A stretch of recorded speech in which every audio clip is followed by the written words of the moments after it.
Second topic है वो है differing strands with in the movement. ये जो आंदोलन हुआ इसके अंदर जो लोग हिस्सा ले रहे थे या जो ग्रुप्स हिस्सा ले रहे थे उनके भी अपने अपने अलग सिचुएशन थे, अपनी अलग जो है उनकी स्टोरीज थी। तो हम जैसे कहते हैं ना, हर एक स्टोरी के बारे में अब देखते हैं कि क्या किस तरीके का मूवमेंट के अंदर लोगों ने और कैसे हिस्सा लिया। जो नॉन कोऑपरेशन खिलाफत मूवमेंट था, इसकी शुरुआत हुई जनवरी 1921 में। कई सारे सोशल ग्रुप्स जो हैं उन्होंने इस मूवमेंट में हिस्सा लिया। हर एक की अपनी एक खास एस्पिरेशन थी, आकांक्षा थी। सबने रिस्पॉन्ड किया। ये जो स्वराज के लिए एक आवाज उठी, सबने रिस्पॉन्ड किया। लेकिन यहां पर जो मीनिंग था इस स्वराज का, उसका कुछ अलग अलग ही तरीके का लोगों ने अपने हिसाब से अंदाजा लगाया कि उनने अपने टर्म में सोचा कि स्वराज उनके लिए क्यों और किस लिए जो है जरूरी है। तो डिफरेंट डिफरेंट लोगों के लिए ये जो टर्म था उसने कुछ अलग ही मीनिंग रखा। सबसे पहले देखते हैं the movement in the towns. ये जो मूवमेंट है इसकी शुरुआत हुई मिडिल क्लास के हिस्सा लेने से, खासतौर से शहरों में।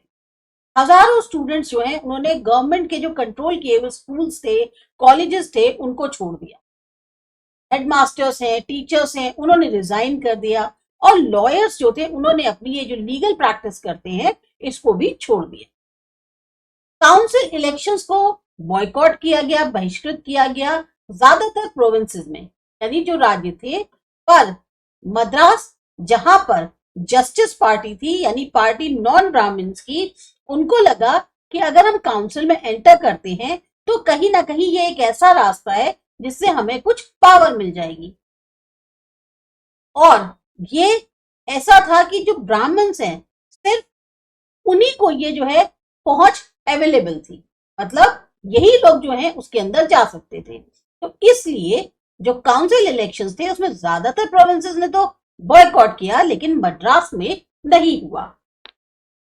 अब ये जो इफेक्ट था नॉन कोऑपरेशन का इकोनॉमिक फ्रंट पे, यानी कि आर्थिक तौर पे अगर बात करें तो ये ज्यादा नाटकीय था। फॉरेन गुड्स का बॉयकॉट किया गया। लिकर शॉप जो है वो पिकेट की गई। पिकेट का मतलब होता है एक तरीके का प्रदर्शन या प्रोटेस्ट, जिसमें लोग जो है शॉप के अंदर जाने के लिए मना कर देते हैं या उनका रास्ता रोकते हैं। फैक्ट्रियों, ऑफिसों, लूटपाट होती है, ये सब चीजें जो है आपकी लिकर शॉप्स में पिकेटिंग की गई। यहां तक कि जो फॉरेन क्लोथ्स थे उनको भी बहुत बड़े बड़े बोनफायर्स बना के उसके अंदर भट्टी में जला दिया गया। इंपोर्ट जो था फॉरेन क्लोथ्स का वो लगभग आधा हो गया 1921 से 20 के बीच में। उसकी जो वैल्यू थी वो 102 करोड़ से गिर के 57 करोड़ रह गई। कई सारी जगहों पे जो मर्चेंट्स थे, ट्रेडर्स थे, उन्होंने अब फॉरेन गुड्स में या जो फाइनेंसिंग थी फॉरेन ट्रेड की उसमें हिस्सा करने से या हिस्सा लेने से मना कर दिया, ट्रेडिंग करने से मना कर दिया। जैसे जैसे ये बॉयकॉट मूवमेंट फैलता गया, लोगों ने अब इंपोर्टेड क्लोथ्स को डिस्कार्ड करना शुरू कर दिया, मतलब रिजेक्ट करना शुरू कर दिया। खाली इंडियन पहनते थे, जो भारतीय कपड़े थे वो पहनते थे। जो प्रोडक्शन था इंडियन टेक्सटाइल मिल्स का या हैंडलूम का, अब वो जो है ऊपर उठने लग गया। अभी तक तो भाई फॉरेन वाले कपड़े पहन रहे तो यहाँ का जो है डाउन हो रहा था, पर जब इसका बॉयकॉट हुआ तो जो इंडियन टेक्सटाइल मिल्स थी और जो हैंडलूम की इंडस्ट्रीज थी उन सब का जो है प्रोडक्शन बढ़ने लग गया। लेकिन ये जो मूवमेंट शहरों में था ये धीमे धीमे स्लो पड़ने लगा कई सारे कारणों से। खादी जो है, ये जो खादी का कपड़ा है ये कहीं ज्यादा महंगा था जो मास प्रोड्यूस्ड मिल क्लॉथ था।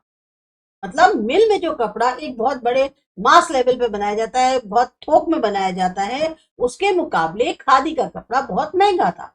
और जो गरीब लोग थे वो इसको इतना उनके पास पैसा नहीं था कि वो उसको खरीद सके। तो वो फिर जो है बॉयकॉट कैसे करते हैं, जो मिल के बने हुए कपड़े थे उनको कितने लंबे समय तक बॉयकॉट करते। इसी तरीके से जो ब्रिटिश इंस्टीट्यूशंस थे उनका बॉयकॉट करना भी प्रॉब्लम खड़ी कर रहा था।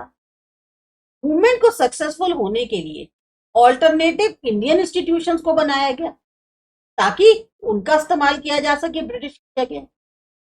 पर इसको बनने में, आने में थोड़ा सा समय लगता है, तो ये बहुत धीमी गति से चल रहा था। अब स्टूडेंट्स और टीचर्स जो हैं उनका फिर से एक तरह से शुरू हो गया कि भाई वापस जाएं गवर्नमेंट स्कूल्स में।